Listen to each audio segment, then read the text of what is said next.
మంత్రి కొండా సురేఖకు క్రమశిక్షణ కమిటీ నోటీసులు జారీ చేసింది. కాంగ్రెస్ నేత సుస్మిత చేసిన వ్యాఖ్యలపై వివరణ ఇవ్వాలంటూ సురేఖను ఆదేశించింది. ముఖ్యమంత్రి రేవంత్ రెడ్డి, మంత్రి రేవూరి ప్రకాష్ రెడ్డిపై సుస్మిత చేసిన అనుచిత వ్యాఖ్యల వ్యవహారాన్ని క్రమశిక్షణ కమిటీ సీరియస్గా తీసుకుంది.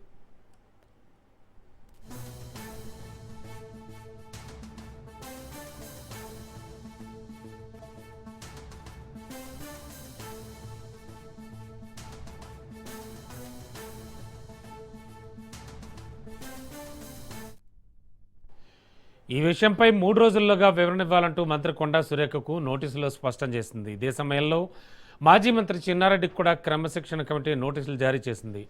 వనపర్తిలో ఎమ్మెల్యేపై చేసిన వ్యాఖ్యలపై వివరణ కోరింది. 3 రోజుల్లోగా సమాధానం ఇవ్వాలంటూ చిన్నారెడ్డిని ఆదేశించింది. మరోవైపు కాంగ్రెస్ నుంచి జక్కడి ప్రభాకర్ రెడ్డిపై సస్పెన్షన్ వేటు పడింది.